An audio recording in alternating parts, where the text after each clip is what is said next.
Hi guys, welcome back to Sheru's Kannada blog. ಇವತ್ತು ದೇಹಕ್ಕೆ ಆರೋಗ್ಯಕರವಾಗಿರುವಂತಹ ಪಾಲಕ್ ಸೊಪ್ಪಿನ ಪಲ್ಯನ ಹೇಗೆ ಮಾಡ್ಕೊಳ್ಳೋದು ಅಂತ ನೋಡ್ಕೊಂಬರೋಣ. ಫಸ್ಟ್ ಇದಕ್ಕೆ ನಾನು ಒಂದು ಈರುಳ್ಳಿ, ಆಮೇಲೆ ಒಂದು 4 ಹಸಿಮೆಣಸಿನ್ಕಾಯಿ ಹೆಚ್ಚಿಟ್ಕೊಂಡಿದ್ದೀನಿ.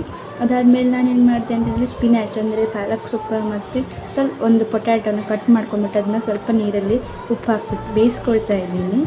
ಅದಾದಮೇಲೆ ಒಂದು ಬಾಣಲೆ ತೊಗೊಂಡು ಆ ಬಾಣಲೆಗೆ ನಾನು ಫಸ್ಟು ಒಗ್ಗರಣೆ ಹಾಕ್ಕೊಳ್ತಾ ಇದ್ದೀನಿ. ಒಗ್ಗರಣೆ ಹಾಕಿ ಅದಾದಮೇಲೆ ನಾವು ನೀರುಳ್ಳಿಯನ್ನು ಆ್ಯಡ್ ಮಾಡ್ಕೊಳ್ಳುವಂಥದ್ದು. ಇದೆಲ್ಲರಿಗೂ ಸಾಮಾನ್ಯವಾಗಿ ಗೊತ್ತೇ ಇರುವಂಥದ್ದು.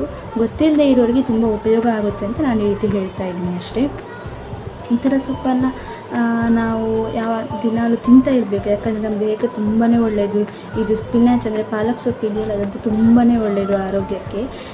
ಯಾವ ಥರ ಅಂತಂದರೆ ನಮ್ಮದು ರಕ್ತದ ಪ್ರಮಾಣದಲ್ಲಿರುವಂತಹ ಸಕ್ಕರೆ ಕಾಯಿಲೆಯನ್ನು ಸ್ವಲ್ಪ ಕಡಿಮೆ ಮಾಡೋದಕ್ಕೆ ತುಂಬಾ ಹೆಲ್ಪ್ ಆಗುತ್ತೆ.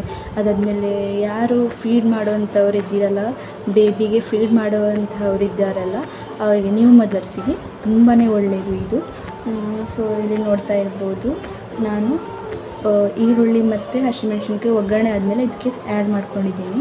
ಹಸಿಮೆಣ್ಸಿನ್ಕಾಯಿ ಸ್ವಲ್ಪ, ಈರುಳ್ಳಿ, ಅದಾದಮೇಲೆ ಹಸಿಮೆಣ್ಸಿನ್ಕಾಯಿ ಇದು ಬ್ರೌನ್ ಕಲರಿಗೆ ತಿರುಗೋ ತನಕ ಇದನ್ನು ಈ ಥರ ಫ್ರೈ ಮಾಡ್ಕೋಬೇಕು. ಅದಾದಮೇಲೆ ಇದಕ್ಕೆ ನಾವು ಬೇಯಿಸ್ಕೊಂಡಿರುವಂತಹ ಪಾಲಕ್ ಸೊಪ್ಪು ಮತ್ತು ಬಟಾಟೆನ ಸೇರಿಸ್ಕೊಂಡು ಇದಕ್ಕೆ ಉಪ್ಪು, ಗರಂ ಮಸಾಲೆ, ಹಾಗೆ ಸ್ವಲ್ಪ ಹಸಿಮೆಣಸಿನ ಹುಡಿ, ಅದಾದಮೇಲೆ ಅರಿಶಿನ ಹಾಕಿಬಿಟ್ಟು ಮಿಕ್ಸ್ ಮಾಡಿಕೊಂಡು ಸ್ವಲ್ಪ ಒಂದು ನಿಮಿಷದಷ್ಟು ಇದನ್ನ ಬೇಯಿಸ್ಕೊಂಡ್ರೆ ಇಲ್ಲಿಗೆ ಪಲ್ಯ ರೆಡಿಯಾಗುತ್ತೆ. ಚಪಾತಿಗಂತೂ ತುಂಬಾ ಚೆನ್ನಾಗಿರುತ್ತೆ. ಹಾಗೆ ಈ ವಿಡಿಯೋ ನಿಮಗೆ ಇಷ್ಟ ಆಗಿದ್ರೆ ಲೈಕ್ ಮಾಡಿ, ಶೇರ್ ಮಾಡಿ, ಹಾಗೆ ಸಬ್ಸ್ಕ್ರೈಬ್ ಮಾಡಿ, ಕಮೆಂಟ್ ಮಾಡೋದಕ್ಕೆ ಮಾತ್ರ